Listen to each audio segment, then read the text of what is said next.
coalition malgré ses affaires.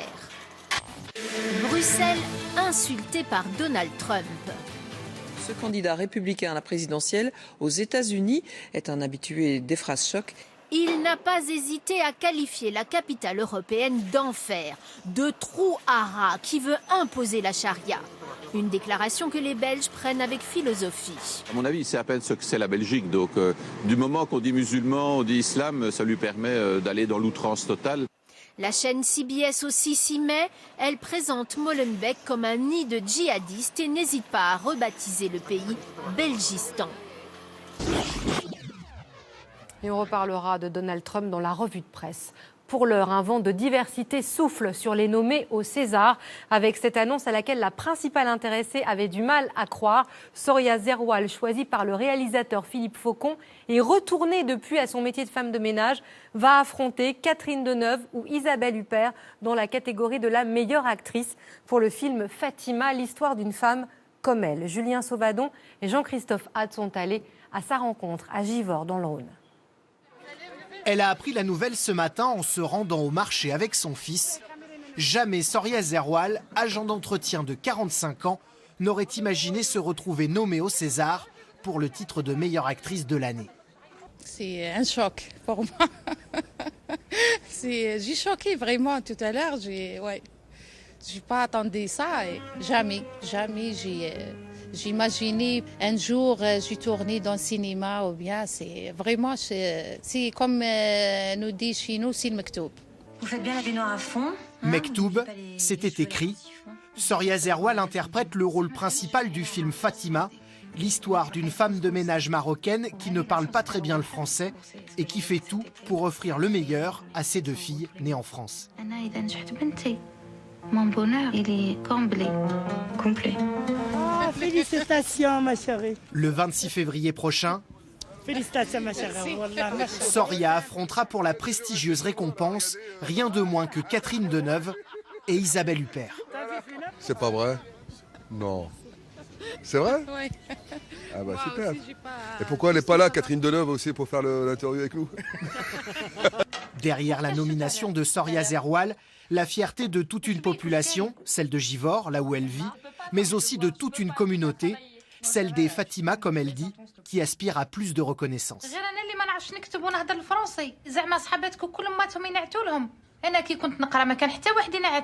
Chaque femme, elle dit c'est moi Fatima. César ou pas, Soria Zerwal reprend les ménages dès demain matin. Quant à Fatima le film, il est déjà un beau succès en salle avec plus de 300 000 entrées. Voilà, la revue de presse, ce sera juste après votre Soir 3 des régions. À tout de suite.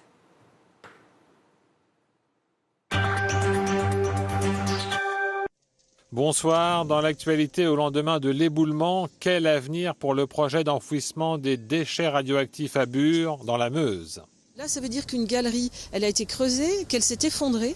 S'il y avait des déchets dedans, qu'est-ce que ça veut dire? Est-ce qu'on est en capacité d'aller les rechercher?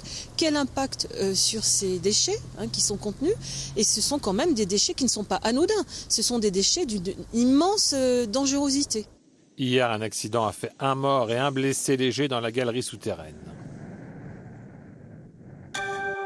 Tayeb Zitouni, le ministre algérien des Moudjahidines, était aux côtés de son homologue français Jean-Marc Todeschini. Ils se sont recueillis sur les tombes des soldats algériens morts pendant la Première Guerre mondiale. Une gerbe a été déposée au monument musulman, la Kouba, puis la flamme du souvenir a été ravivée à l'ossuaire. On vit aujourd'hui un moment historique puisque c'est la première fois qu'un ministre des Moudjahidines vient en France. Il était important, bien sûr, de venir ici à Douaumont, où s'est écrite notre histoire commune, une partie de notre histoire commune. Beaucoup de soldats venus d'Algérie sont morts lors de la Première Guerre mondiale et de la Seconde Guerre mondiale pour notre liberté, la liberté de la France, mais la liberté de l'Europe aujourd'hui. Ouverture cette semaine d'une épicerie sociale et solidaire à Revigny-sur-Ornain dans la Meuse, une initiative de la communauté de communes. Un entrepôt et une vitrine qui rappellent la devanture d'une supérette. Voici la toute nouvelle épicerie sociale qui inaugure une nouvelle façon d'aborder l'aide alimentaire.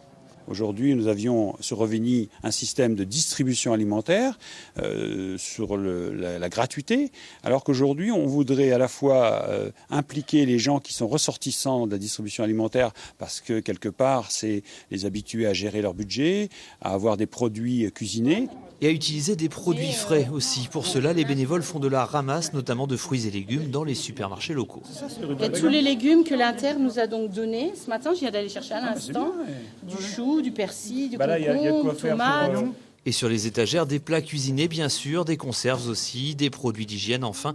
Mais attention, ici, tous les produits ont un prix. Enfin non, 2 prix. Vous avez à gauche, en rouge, le prix estimé ou relevé dans le commerce normal. Et en bleu, c'est le prix facturé aux personnes qui viennent avec leur bon d'aide alimentaire. 10% seulement de la valeur normale du produit et la démarche va plus loin. Chaque bénéficiaire se verra proposer un parcours avec des ateliers pour s'attaquer aux vraies causes à l'origine de leurs difficultés. On savait qu'on avait un territoire qui était quand même avec certaines difficultés.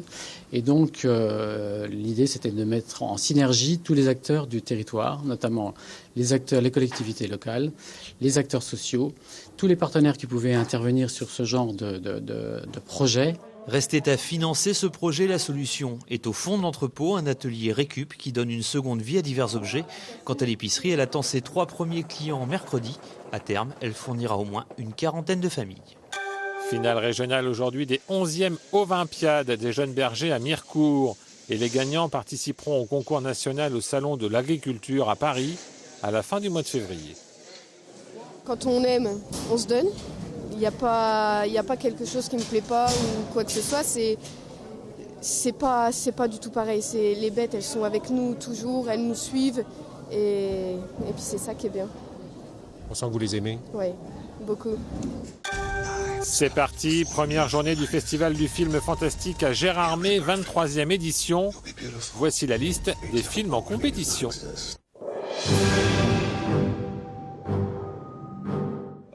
Le cinéma fantastique, c'est d'abord une histoire de dépaysement, un autre espace-temps du déjà-vu mais vu différemment, quitte à phagocyter un autre genre et pourquoi pas le western, histoire de rendre les Indiens complètement marteaux. Mais c'est bien connu, dans l'Ouest, personne ne vous entend crier, c'est le constat amer d'une famille dévote installée en 1630, à la limite de la civilisation, un beau terrain de jeu pour diablerie en tout genre.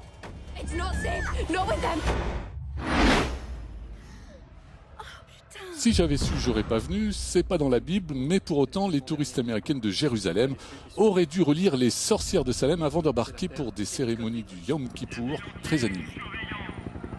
Il ferme les portes, il laisse personne sortir de la ville. Les histoires fantastiques de Gérardmer sont souvent des histoires de dérèglement d'une vie bien tranquille, voire monotone, quand une vilaine grippe touche un joli quartier danois.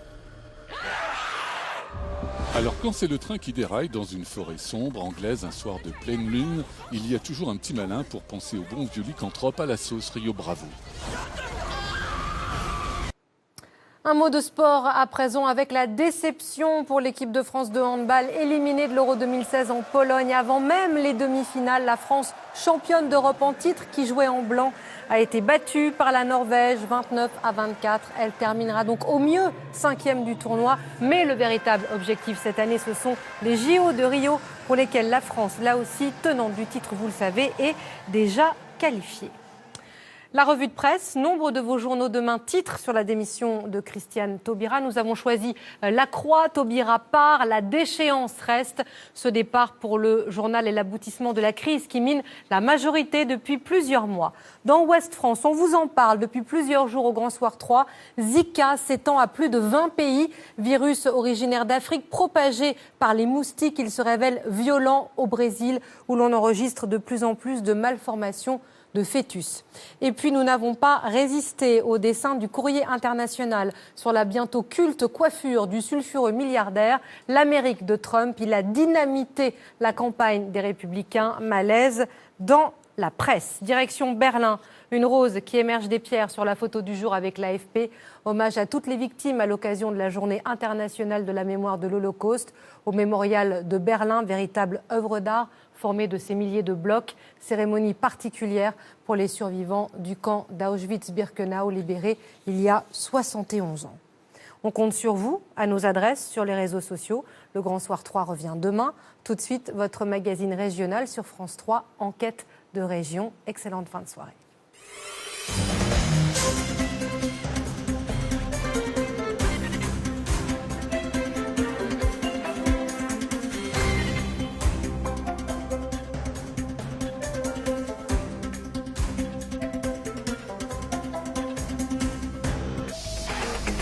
Parce que votre région mérite qu'on s'y arrête, parce que votre monde nous passionne. Enquête de région pose des questions qui vous concernent, tout de suite sur France 3. Je peux savoir ce que tu faisais dans cet hôtel? Je suis en vacances de ton père. On a discuté ailleurs là. Inédit. Jacques! Où t'étais? Au bordel. On choisit pas ses parents. Fais des trucs bizarres. Je te présente Tiemoko. T'as qu'à l'appeler Pépé, ça lui fera les pieds. On choisit pas sa famille. Cet enfant doit être rapatrié à la frontière avec sa mère. T'inquiète pas. Mais on choisit ses héros. Les gens ordinaires ont quelque chose d'exceptionnel. Balasco et Junio sont vos héros. Demain à 20h55 sur France 3.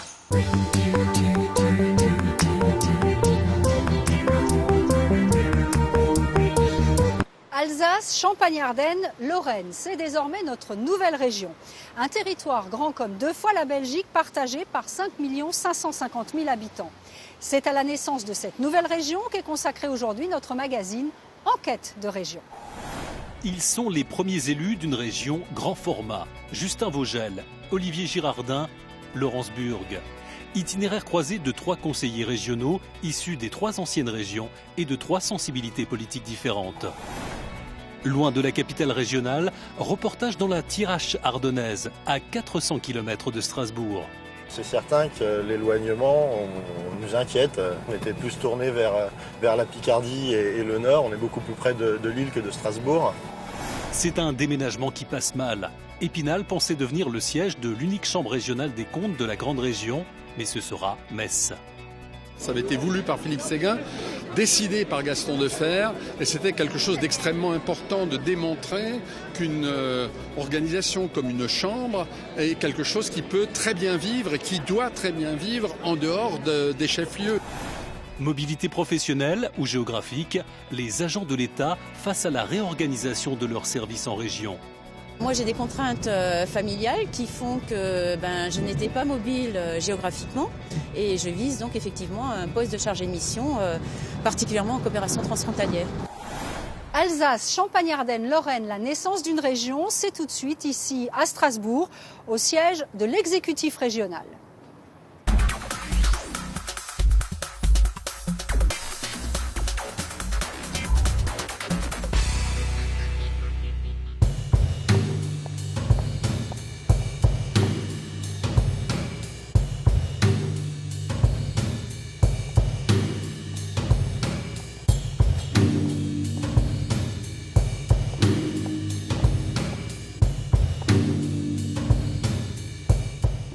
« 169, c'est le nombre de conseillers dans la nouvelle Assemblée régionale. 104 les Républicains, 46 Front National et 19 socialistes. Il y a parmi eux de nouveaux élus et d'autres qui retrouvent leur mandat, mais dans une région aux dimensions élargies.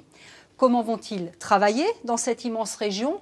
Comment ont-ils vécu ce moment historique, la première séance du nouveau Conseil régional ici, dans cet hémicycle? 3 de nos équipes ont suivi 3 de ces conseillers, un élu alsacien de droite, un élu socialiste de l'Aube et une toute nouvelle élue FN, Lorraine. Strasbourg, lundi 4 janvier, jour de rentrée pour les élus. Au sein de la maison de la région, des politiques, leurs équipes, des agents administratifs, des dizaines de journalistes. Et au milieu de cette effervescence, costume sur l'épaule, bonjour, Justin Vogel. Les couloirs du bâtiment n'ont pas de secret pour lui. Il siège ici depuis près de 20 ans. Son bureau est au fond du couloir. Ici, il est chez lui. Je suis chez moi, enfin pour le moment.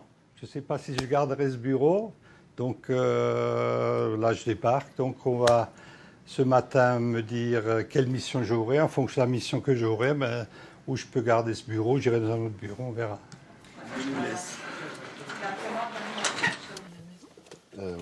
Oui, est-ce que je vais fermer la maison? Séquence vécue, hein.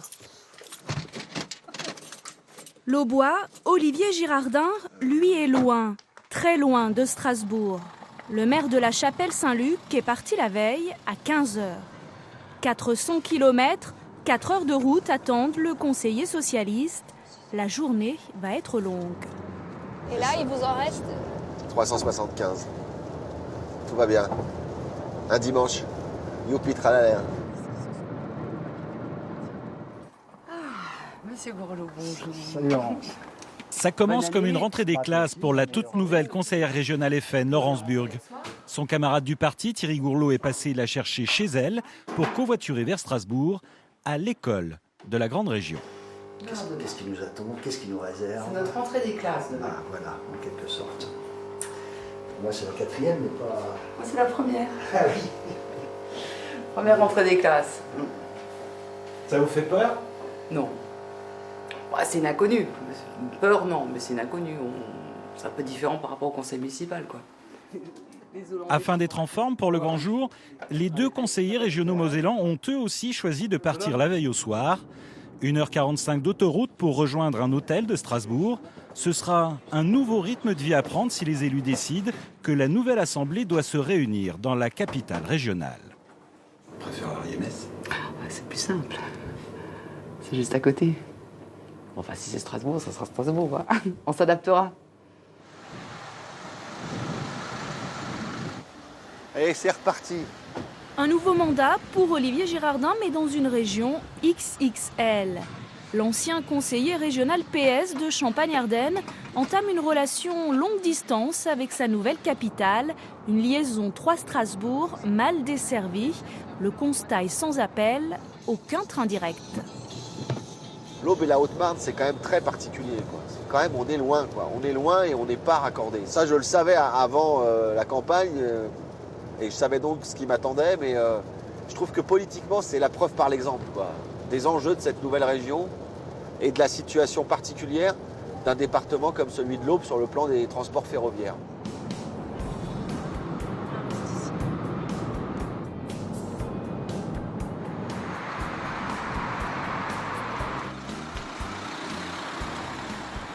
Pas trop crevé là? Bon, ça va. On a fait une pause, on a acheté des fraises tagada, tout va bien. Fin de journée, Olivier Girardin arrive enfin à son hôtel, très attendu par le clan Masseret. Ça va? Et toi? Bah oui. À peine le temps de déposer ses affaires que les choses sérieuses commencent. Au menu politique, l'avenir du groupe socialiste, division, union, les discussions reprennent. Justin Vogel, le républicain, a endossé son costume de conseiller régional. Il peut se jeter dans la foule. Mais à pas de loup. On va retrouver les amis. Avant, ici, on siégeait entre Alsaciens. Aujourd'hui, il va falloir composer avec des élus lorrains et champardonnais. Justin Vogel se dirige donc vers des visages familiers, comme pour se rassurer. Oui, ça rassure un peu, et puis parce qu'on se connaît, quoi. Les autres, on les a vus. Moi, j'ai eu le privilège d'en voir certains parce que j'ai un peu participé à l'avant-projet. Mais les autres, c'est vrai, on ne les connaît pas encore assez, donc on va surtout vers les Alsaciens. Nous, on se voit régulièrement. Bonne et heureuse année. On a tous un peu une appréhension. Qu'est-ce qu'on va devenir dans cette grande assemblée de 169, 4 fois plus nombreux qu'avant? Est-ce qu'on va réussir à mettre en place cette nouvelle collectivité? Quelles seront nos missions, cette nouvelle collectivité? Et c'est vrai, nous, on se sent un peu chez nous, mais il y a tous ces gens-là qui arrivent, qui veulent également leur part de responsabilité. Et c'est vrai que c'est un peu bizarre, quoi. Des responsabilités, Justin Vogel en avait beaucoup avant. Ça ne va peut-être pas durer. C'est le grand jour. Oui, c'est le grand jour, oui, comme vous dites. Grande matinée, sous des auspices pluvieux. Hein, voilà, installation pluvieuse, installation heureuse. C'est l'émotion des grandes premières pour Laurence Burg. Première rentrée et première entrée au conseil régional. Malgré l'expérience de ses 49 ans, le stress est perceptible et la nuit a été courte. J'ai dû m'endormir vers 2h30, puis à 6h j'étais déjà réveillée. Ça fait cool. Moi aussi, 2h30, 6h, c'est ça. Bon, ça va, on a le même quota de sommeil. Et comme toute rentrée, il faut satisfaire à quelques petites obligations. Première étape, la photo de classe. 169 portraits à faire pour le trombinoscope du conseil régional. Tout le monde devra y passer. Oui, c'est mieux avec le sourire. Le sourire est un peu crispé. La nouvelle conseillère est un peu perdue. Deuxième étape, récupérer le kit de l'élu.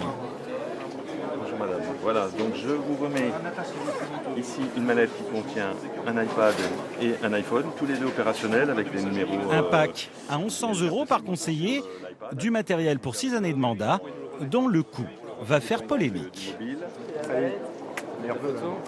Bonne année, bonne année, bonne année. Bonne année, bonne année. Et assurément, l'année sera bonne pour le FN. Avec 46 élus, les frontistes n'ont jamais été aussi nombreux dans les couloirs du conseil régional. Alors forcément, en réunion de groupe, on a de quoi pavoiser. Bon, bah c'est impressionnant. Pour votre information, nous sommes aujourd'hui le deuxième groupe Front National de France, derrière celui conduit par Marine Le Pen en Nord-Pas-de-Calais-Picardie. Donc ça nous oblige encore plus, parce que non seulement nos électeurs nous regardent, mais l'ensemble des militants et des patriotes du Front National nous regardent. Et nous avons ce devoir d'être absolument exemplaires, bien évidemment. 11h, le moment de faire son entrée dans l'arène. Justin Vogel connaît l'hémicycle par cœur, mais là, il va lui falloir changer ses habitudes et savoir pour commencer où s'asseoir. Vous êtes en haut, là-bas, sur votre là-bas, droite. tout en haut. Voilà, Okay. c'est ça. D'accord. Depuis de nombreuses années, il était un conseiller régional de première catégorie. Vice-président, membre de plusieurs commissions thématiques, président du groupe majoritaire, Justin Vogel faisait partie des incontournables du conseil. Il était assis à côté du président sur le perchoir, mais plus aujourd'hui. Je reconnais quand même les lieux, mais à la fin, avec tout ce monde autour qu'on ne connaît pas, oui, ça fait bizarre de tomber dans l'anonymat des conseillers. Qu'est-ce que vous voulez que je dise? Avant, c'est vrai que depuis que je suis au conseil régional d'Alsace, j'étais pratiquement toujours assis devant. Maintenant, ben voilà, il faut se faire une raison. Tout juste le temps de fumer une cigarette. Bon, on y va. Qu'il faut également rejoindre l'hémicycle. Ça bouchonne. Ça bouchonne. Je le voyais plus grand que ça. Comment? Je le voyais plus grand que ça. C'est la cohue. Il a fallu caser 169 personnes dans un hémicycle réaménagé, mais pas conçu pour ça. Oh bah ça va, t'es pas trop loin. T'es pas trop loin. La journée est historique. Une centaine de journalistes ont été accrédités. Il y a un peu d'émotion là? Un petit peu quand même. Bah, c'est impressionnant quand même. Hein. C'est la première. On va prendre nos marques. Vous connaissez votre voisin de gauche? Voisin de gauche, Olivier Girardin, non. Il faut dire que notre bois se fait désirer. Et déjà remarqué. Olivier Girardin prend ses marques à tâtons et en retard dans l'hémicycle. Notre mauvais élève du jour est un peu dissipé, mais heureux de faire partie de cette aventure. Bonjour. C'est pas rien d'être là. Hein. On représente vraiment ce territoire de 5,5 millions. Là, on s'en rend compte. On retrouve les copains, les pas copains. En même temps, comme on est dans un univers différent, même nos pas copains, ils sont copains. Est-ce que ça fait du bien d'être dans la famille? Oui, c'est ça. Hein. Même famille géographique, mais pas politique. L'élu de gauche retrouve Annie Duchesne, maire d'Estissac et conseillère aux Boises, de droite. Ça va? Ouais, ça va. Je suis partie ce matin. D'Estissac à 4h. Bah oui, non, mais c'est ça, faut pas partir. Hein. Nous, on est obligé d'y aller la veille. Hein. Moi, je te le dis. Hein. Sinon, t'arrives, t'es complètement crevé en séance. Hein. Suite de la séance, avec un vote essentiel pour la petite nouvelle. L'élection de la commission permanente est une bonne surprise. Elle sera membre de cette instance décisionnelle. En attendant, pas grand-chose à faire durant les 2 heures de scrutin. La nouvelle conseillère s'ennuie ferme.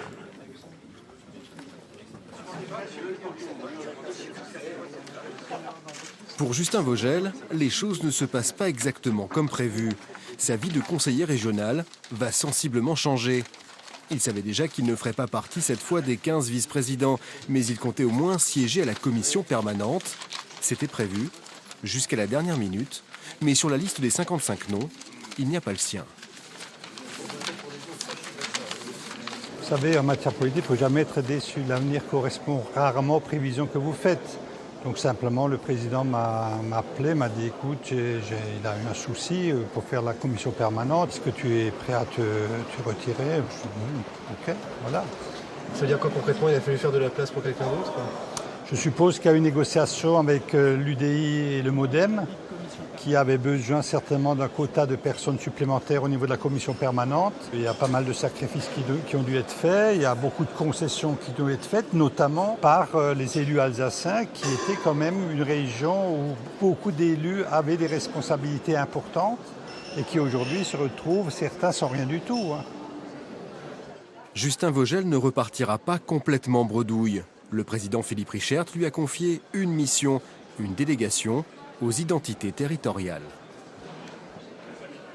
Nous restons sur le territoire, mais parce que c'est une nécessité dans l'efficacité de l'organisation. Olivier Girardin, lui, siégera à la commission permanente. L'occasion d'interpeller ou de tenter d'interpeller le président. Ça fait un quart d'heure que je lève la main, Xavier. Et parmi ses sujets de prédilection, comment limiter les déplacements?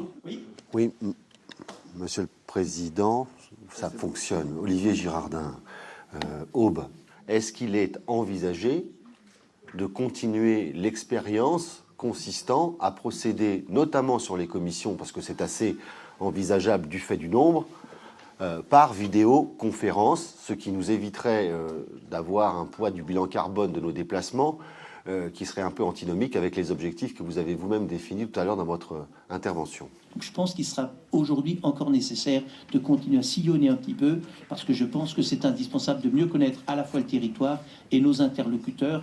La dématérialisation, oui, mais pas tout de suite. Le temps pour Olivier Girardin de découvrir sa nouvelle région. L'Alsace, Champagne-Ardenne, Lorraine s'étend sur plus de 57 000 km². Fin de première séance et premières impressions pour la nouvelle conseillère. Ce qui m'a amusé, c'est les personnes qui ont un amas de courrier. Et pendant la séance, ils ouvrent, ils regardent leur courrier, au lieu d'écouter le discours du président. Je trouvais ça un peu surprenant, quoi. Bon, c'est peut-être des habitués. Pour Laurence Burg, reste maintenant à trouver sa place au sein de l'Assemblée, à naviguer dans le landerneau politique. En plus de la commission permanente, elle devra intégrer la commission des finances, 2 rôles qu'elle va devoir apprendre. Le FN a déjà annoncé qu'il allait prodiguer une formation soutenue à ses élus. Qu'est-ce qu'on leur apprend? À être un bon élu Front National? On leur apprend à à connaître tous les arcanes d'une assemblée. Les idées et les convictions, ils les ont. Et le programme, ils l'ont. Après, il y a des petites subtilités à avoir dans une assemblée. Comment on prend la parole plus aisément pour défendre sa position, comment on la défend justement. Tout ça, c'est pas forcément intuitif pour tout le monde. Alors que la maison de la région se vide, la journée n'est pas tout à fait finie pour les 19 socialistes. Ils se retrouvent une énième fois autour de la table, 1 ou 2 groupes, qui pour présider, entre les pros et les anti-Masserais, pas facile de se mettre d'accord. Il n'y aura pas de fumée blanche ce soir parce qu'il faut du temps, parce qu'il faut discuter, parce qu'il faut réfléchir, parce qu'il faut se poser, parce qu'on est crevé. Et puis ça va aller tranquillement. Mais on va y arriver. On trouvera une solution. La solution arrivera quelques jours plus tard. Après négociation, il n'y aura qu'un groupe socialiste, mais avec 2 présidents. Fin de la petite histoire dans la grande, qui elle continue pour Olivier Girardin. J'en peux plus. Il est 18h passées, le conseiller au bois reprend la route. Le scénario, on le connaît, retour à la chapelle Saint-Luc. Allez, bonne soirée.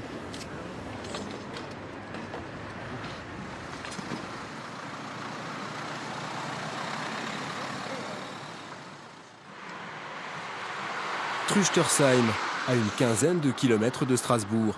3000 habitants et le même maire depuis 20 ans. Justin Vogel, qui est aussi au passage président de la communauté de communes, un élu bien occupé. Et puis samedi matin, donc réunion des vice-présidents et après donc réunion avec les riverains de la rue des Frênes. Mais un peu moins qu'avant. Vu les responsabilités que j'avais à la région, j'étais en gros moitié à la région, moitié ici, quoi. Voilà. Et maintenant ? Et maintenant, ce sera un quart, je pense, avec les nouvelles missions, et il faut qu'elles soient encore précisées. Donc je pense que ça va faire réduire mes temps de travail à la région. Je pense que je pourrais la réduire à un quart à peu près. Ça me donnera un peu plus de disponibilité ici. La région est plus grande, mais vous allez avoir... Moins de responsabilités, certainement, oui. Parce qu'avant, j'avais 3 grandes missions et là, je n'aurai plus qu'une. Cette mission, c'est donc une délégation aux identités territoriales. Parfait pour ce fils d'agriculteur viscéralement attaché à son terroir et aussi président de l'Office de la langue et de la culture d'Alsace. Pas de problème. Son rôle sera de trouver une identité à cette nouvelle grande région et de défendre celle des territoires qui la composent, tous les territoires. Il faut mettre en avant chacune des identités. C'est avec l'ensemble des identités qu'on pourra construire une identité à cette région. Ce n'est pas en les écrasant. Donc finalement, je crois que je pourrais m'y retrouver. Bien sûr, j'aurais tendance à surtout m'intéresser avant tout à l'identité alsacienne, parce que l'identité alsacienne, elle est réelle. Mais je ne suis pas sûr qu'il y a une réelle identité champenoise ou une réelle identité lorraine. Je sais qu'en Ardennes, il y a une identité, en Moselle, il y a une identité. Voilà, donc c'est à moi de trouver les points communs et comment aider les différentes identités qui existent au sein de ces régions. Vous allez devoir vous faire un peu violence. Oui, forcément, il faudra que je me fasse un peu violence. Il faut surtout que je fasse violence pour sortir un peu du cadre alsacien, clairement. Retour chez elle à Voipy pour Laurence Burg et ouverture du kit de l'élu.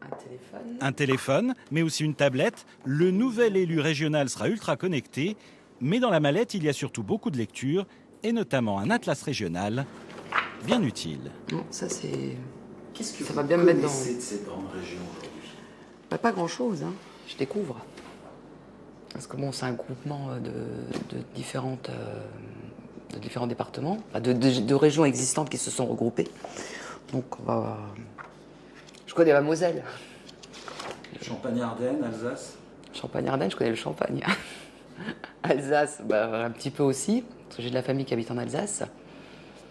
La Meuse, un petit peu aussi. On connaît un petit peu chaque... Mais on ne connaît pas le fond et le détail de chaque région. Hein. Direction l'hôtel de ville. À 49 ans, Laurence Burg est déjà élue municipale à Voipy, une commune de 13 000 habitants, une banlieue réputée difficile de l'agglomération messine. Dans une majorité RPR en 2001, elle s'est fâchée avec son maire, a monté sa propre liste et siège depuis dans l'opposition. Séduite par Marine Le Pen, elle rejoint le Rassemblement Bleu Marine à sa création, avant de franchir le pas du FN et d'être sa candidate aux dernières départementales. Ça veut dire quoi être conseillère municipale d'opposition au FN ? Au FN je suis au départ, j'ai fait Miss sans étiquette. Donc j'étais conseillère d'opposition sans étiquette. Et donc c'est devenu depuis un an, donc maintenant avec l'étiquette FN au conseil municipal. Ça a posé des problèmes à votre liste ? Non. Laurence Burg n'est pas une professionnelle de la politique. Mère de 2 enfants, elle est aussi dirigeante d'une société d'informatique, une entreprise familiale qu'elle gère depuis son domicile, mais dont le siège est au Luxembourg et qui travaille pour les institutions européennes. Pour le moins curieux, pour une militante du Front National. Durant la campagne, le discours de Florent Philippot, il a été assez anti-européen, alors qu'on est dans une région frontalière. Donc il n'y a pas une distorsion, il n'y a pas un hiatus entre le discours et les actes ? Par rapport à moi personnellement, non. Je vois pas... Mais par rapport au parti que vous représentez ? Oui, là vous mettez dans l'embarras, je sais pas.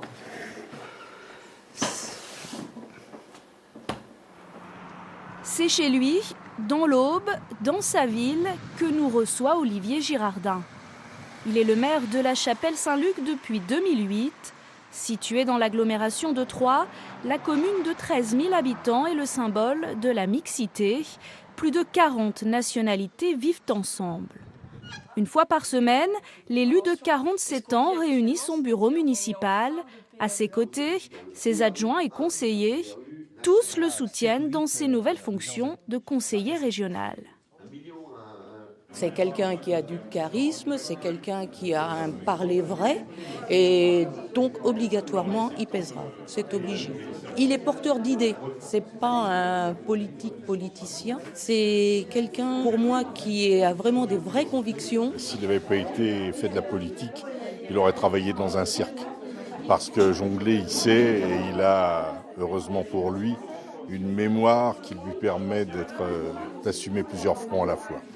Entre deux réunions de travail, Olivier Girardin en profite pour saluer ses administrés. Ça va bien? Ça va? Monsieur le maire? Bonjour à vous. Vous jouez avec nous, ça? Respect, j'adorerais, mais non. Comment va? Ça va? Ouais. Cet après-midi-là, c'est jeux de société au club d'animation Jean Mermoz. Monsieur le maire est joueur, il se laisse même tenter par une partie de belote. Qui me laisse faire un tour? Un tour, un. 44. Et après, je file en mairie. Il ne doit pas avoir beaucoup de temps. Hein. Parce que maintenant, il est le dernier, mais il est dans le machin régional maintenant. Hein. Et il a monté en grade. Hein. Et vous êtes... on avait bien voté le dimanche. Hein. Olivier Girardin le sait, dans l'hémicycle, il est la voix de toute une population, la sienne. C'est parce qu'ils sont là, parce que j'entends ce qu'ils disent, j'en vois ce qu'ils vivent. J'essaye de faire des choses que je peux être plus utile dans la grande région. Parce que si on mène des politiques au niveau de la grande région, c'est pour que ça ait des conséquences dans la vie quotidienne des gens. Donc non, c'est sans cette ville, je ne suis pas à même d'être politiquement sérieux dans les propositions, dans les remarques que je fais. Donc tout est lié.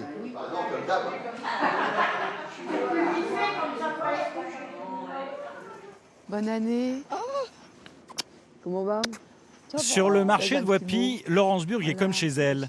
Distribution de tracts de remerciements où l'étiquette Front National apparaît certes, mais en tout petit. L'accueil reste chaleureux dans cette foule multiculturelle. Ok, d'accord. C'est la commune? Non, c'est moi. Qui vous? Laurence Burg, conseillère municipale de Voipy et conseillère régionale maintenant. Nous aussi, meilleurs vœux. Bonne santé surtout, c'est le principal. Plein de projets pour l'année 2016. Moi, je ne calcule pas, contrairement à d'autres. Je ne suis pas politicienne pure à dire, bon, attendez, je vais leur construire ça, comme ça ils vont voter pour moi. Je vais leur faire plaisir et puis une fois qu'ils auront voté pour moi et que j'aurai été élue, hop, je les oublie et puis je reviens dans 5 ans, quoi. Non. Alors les élus Front National sont-ils devenus des élus comme les autres? Le parti est-il en voie de normalisation? Bonjour. Pour Malika, sa coiffeuse et son amie depuis 4 ans, le FN reste quand même un mouvement où plane encore l'ombre de Jean-Marie Le Pen. J'ai été refroidie quand elle m'a annoncé la nouvelle, mais du coup, la connaissant, je sais ce qu'elle pense, je connais le fond de sa pensée en fait. Donc elle sait exactement moi ce que je veux lui dire. Quand j'ai envie de lui dire, je lui dis. Donc je suis pas d'accord avec tout ce qu'elle fait, mais voilà quoi. Alors durant ces 6 années au Conseil régional, la nouvelle élue incarnera certainement ces nouvelles figures du Front National. Des élus plus marines que Jean-Marie. Les gens me connaissent. Et c'est pas parce que je suis FN que ça... Non, ça change rien pour eux. Beaucoup de gens le savent. J'avais même une personne qui était avec moi qui était aussi musulmane. Au départemental, ça ne pose aucun problème. Il faut arrêter avec ça. C'est plus d'actualité. Il faut passer au futur, au présent et au futur. Le futur, il faudra l'envisager différemment désormais en Alsace, où le paysage politique vient un peu de changer. Il y a d'abord tous ces élus venus d'ailleurs avec lesquels il va falloir travailler. Mais il y a aussi cette nouvelle force d'opposition, ces 46 conseillers du Front National, avec lesquels la majorité va devoir composer et qui n'étaient pas si loin d'accéder au pouvoir. C'est nouveau pour la droite alsacienne, habituée depuis toujours à régner sans partage, à remporter les élections sans effort. Qu'en retiendront Justin Vogel et ses collègues? Il y a 2 dangers. C'est de se raconter Austerlitz et de ne pas voir arriver Waterloo. C'est de se regarder dans une glace, un peu comme faisait dans le conte de Blanche-Neige, de dire qu'on est les plus beaux, les meilleurs, et qu'on ne va pas arriver justement Blanche-Neige derrière nous. On était installés dans un petit confort, même au niveau du Conseil régional d'Alsace, franchement, ça se passait, même avec l'opposition, relativement bien. franchement, il n'y avait pas de souci. Aujourd'hui, je crois qu'il faudra forcément se remettre en question, mais bien en question, quoi, parce que toutes les habitudes à changer. Vous en êtes capable ? Capable, j'en sais rien, l'expérience nous le dira. Quand Olivier Girardin décrit son nouveau défi, ce sont les mots de l'ancien président de Champagne-Ardenne qui lui viennent. Pour reprendre quelqu'un à qui je dois beaucoup en termes d'expérience, c'est-à-dire Jean-Paul Bachy, il avait l'habitude de dire « fédérer pour réussir » et voir loin mais rester proche. Ben voilà. Comme une conclusion qui résonne jusque dans l'hémicycle, la fin d'une époque et le début d'une nouvelle ère. Justin Vogel, Laurence Burg, Olivier Girardin, ils ont 6 ans. 6 ans pour trouver leur place et défendre leur territoire. L'histoire ne fait que commencer.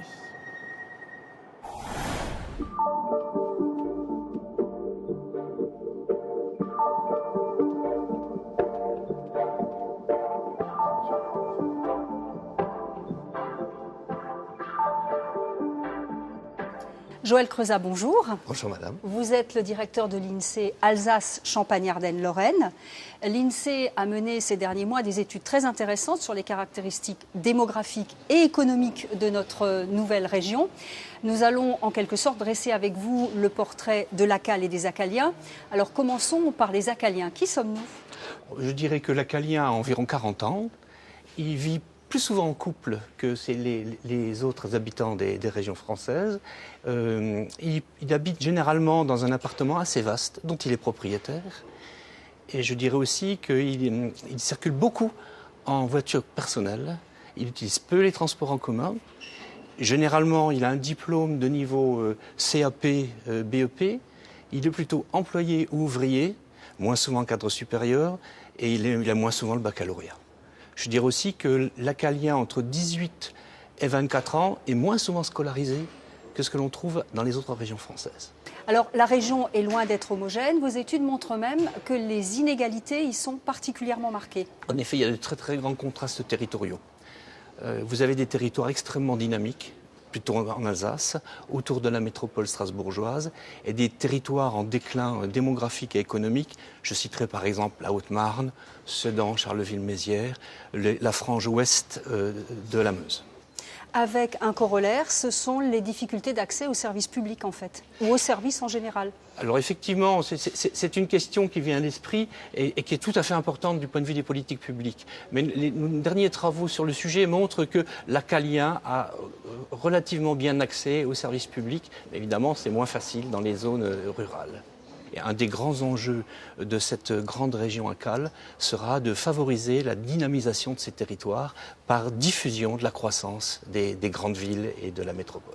Alors, nous venons de parler des fragilités de ce nouveau territoire, mais il a également des atouts. Vos études montrent notamment que c'est une région particulièrement innovante et entreprenante. Oui, en effet. Il faut se rappeler que Acal est une région qui est caractérisée par un poids très important de son industrie. Ça reste une grande région industrielle. Alors, cette grande région industrielle a beaucoup souffert pendant la crise des 5-6 dernières années, mais en même temps, c'est une région innovante, avec un potentiel de recherche et développement très important, notamment la recherche publique et universitaire. Et cette grande région innovante dispose d'un certain nombre d'atouts dans des grandes filières. Je citerai la métallurgie, la mécanique, la construction de moyens de transport. Je citerai aussi le caoutchouc, le textile et bien sûr l'industrie du bois. Alors que peut-on dire globalement de cette région en matière d'économie, d'emploi, de création d'entreprises ? Nous avons un tissu qui est composé, un tissu économique composé de grandes entreprises et de grands établissements. Ce qui fait que le dynamisme économique et de l'emploi est beaucoup porté par ces grandes unités. Mais nous avons sensiblement un dynamisme dans la création d'entreprises comparable à ce qu'on voit dans les autres régions.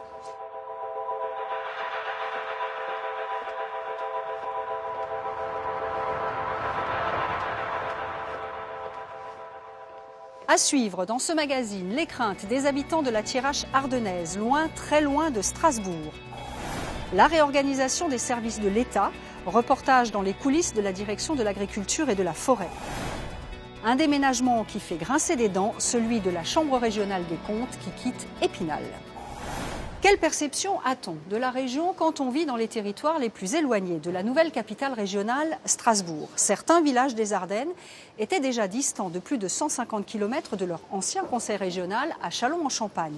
Aujourd'hui, le centre de décision se situe à plus de 400 km. Alors forcément, habitants, élus et acteurs économiques craignent de ne plus être entendus, de ne plus avoir accès aux mêmes aides et aux mêmes soutiens qu'auparavant.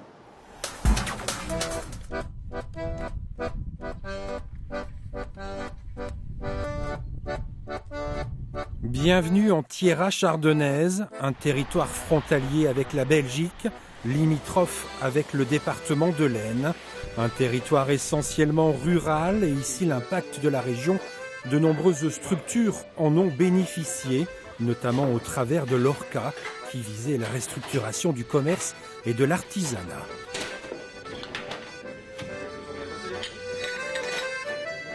On a pu changer donc nos fenêtres et notre chaudière.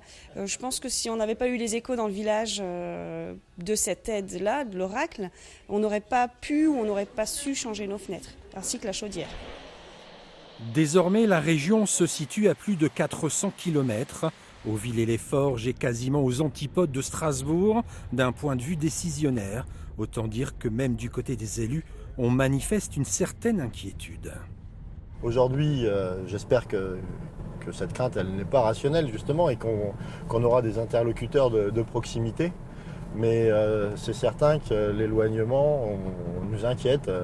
On l'a dit, sur notre partie, on était plus tourné vers la Picardie et le Nord. On est beaucoup plus près de Lille que de Strasbourg.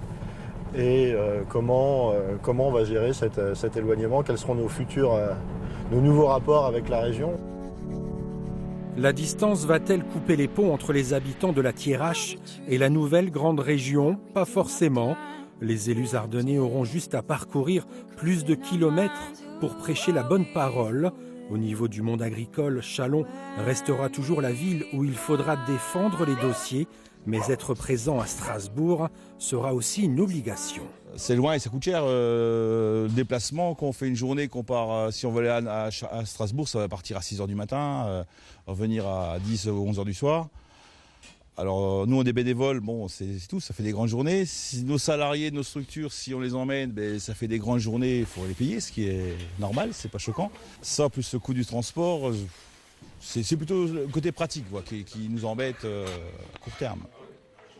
Avec des pouvoirs supplémentaires, les grandes régions vont être attendues au tournant. De nombreux secteurs de la société espèrent en effet un accompagnement dans leur activité et leur développement. C'est le cas pour cette entreprise d'insertion Bellocase. Ici, 40 personnes en chômage longue durée ou au RSA ont remis un pied dans le monde du travail. La priorité pour nous, c'est dans le cadre de nos missions d'accompagner, de former et d'aider à l'insertion des publics qu'on accueille, qui sont salariés chez nous. On peut le faire bien qu'à partir du moment où on a les moyens de former, que ce soit en interne ou en externe. Ça nécessite des moyens financiers quand même qui sont importants, qui doivent être bien recensés. Et on attend beaucoup que les régions s'impliquent financièrement sur la prise en charge des publics qu'on accueille dans le cadre des contrats aidés. Tiens, je vais dire bonjour à Christian. Salut Christian. Des projets ici, tout le monde en a, avec la volonté que ce soit traité rapidement. Chacun ira toquer à la porte de la région en tout cas. Mais là, on va le faire en pavé, a priori. Et puis on pourra s'en servir, puisque là, il n'y a que 7 conseillers régionaux dans les Ardennes. Donc, ces 7 conseillers régionaux pourront-ils défendre pour nous, élus des collectivités, défendre correctement nos dossiers. Il y a beaucoup de choses à inventer. En même temps, on est sur quelque chose de nouveau. Donc, nouveau en termes de distance et puis nouveau en termes de type de collectivité, de compétences. La nouvelle grande région représente pour beaucoup une inconnue. On peut donc soit la craindre, soit vouloir en faire un atout. Ici, dans la Thiérache, on est plutôt dans cette seconde posture. Quel nom donner à la nouvelle région ? Philippe Richert, le président du conseil régional, a décidé de lancer une consultation auprès des citoyens pour choisir la dénomination de la région. Didier Jeannot, bonjour. Bonjour. Vous dirigez une agence de communication et de marketing territoriale. Vous n'êtes pas mandaté par le conseil régional. Mais je vous ai sollicité parce que ce qui m'intéresse, c'est votre avis de professionnel sur le choix du nom d'une région. Alors justement, qu'est-ce qui est en jeu dans le choix du nom d'un territoire ? Eh bien, on se pose un certain nombre de questions. La première question, c'est pour qui ? C'est ensuite pourquoi et comment. Pour qui ? À qui s'adresse-t-on ? Donc premièrement, bien sûr, les habitants, pour créer un sentiment d'appartenance et bien sûr de fierté, mais aussi toutes les cibles, on va dire, exogènes, à savoir les touristes, à savoir les investisseurs, les entreprises qui viendraient s'implanter, et puis aussi les étudiants, pour qu'ils puissent venir étudier dans notre territoire. Et puis ensuite, pourquoi ? Pourquoi ? C'est-à-dire quels sont les objectifs qu'on se donne avec ce nouveau nom. Un objectif aussi de conquête, à savoir essayer de faire en sorte que cette région puisse être plus attractive qu'elle ne l'est aujourd'hui, à l'égard notamment des autres territoires environnants, à l'égard aussi des pays avec lesquels nous sommes effectivement en frontière, et puis aussi le reste du monde. Et enfin, comment ? Quelles sont les actions ? Quel est le plan d'action que nous allons mettre en place pour pouvoir créer cette attractivité nouvelle ? Alors, beaucoup d'acronymes ont circulé, ACAL, ALCA. Est-ce que ce sont des acronymes dont il faut s'inspirer ? Alors, je pense qu'il est difficilement imaginable qu'un acronyme puisse devenir identitaire pour la plupart des habitants. Donc, j'aurais tendance effectivement à proscrire l'acronyme. Alors qu'en PACA, ça marche ? Oui, mais c'est une exception et je pense que d'ailleurs PACA, c'est pas très agréable non plus à entendre. Alors l'autre dénomination qui circule beaucoup, c'est Grand Est. Oui. Qu'est-ce que vous en pensez ? Est-ce que c'est une marque porteuse pour cette région ? Alors, effectivement, là, on est sur la localisation. Il y a eu Grand Est, il y a Cœur d'Europe, il y a Est de France, Est France, un certain nombre, effectivement, de noms qui ont été cités pour la localisation. Je pense que c'est une voie, effectivement, à explorer. Maintenant, il y a encore d'autres possibilités. Vous le savez, il y a eu aussi d'autres propositions, un peu plus, on va dire, historiques, comme Austrasie ou Lotharingie. Mais là, on est sur une difficulté en termes de mémorisation. Et puis, on est sur des contours qui ne sont pas tout à fait exacts historiquement par rapport à ce nouveau territoire. Est-ce qu'il faut garder les dénominations des anciennes régions, Alsace, Champagne-Ardenne, Lorraine ? Je pense que vous voyez, en même temps que vous venez de les citer, vous avez eu presque une petite difficulté. Ça veut dire que c'était effectivement un nom beaucoup trop long en termes de syllabes. Donc je pense qu'il faut éviter d'avoir à répéter ces trois noms, d'autant qu'on ne peut pas en exclure une parmi les trois. Alors vous avez vous-même apporté votre contribution au débat en proposant un ou deux noms. Quels sont-ils et pourquoi ? Oui, en réalité, on a proposé Est-France ou Est de France, mais c'était effectivement une façon de relancer le débat. Je pense que cette recherche de nom est quelque chose de fondamental, complexe, mais très important pour l'avenir de ce nouveau territoire.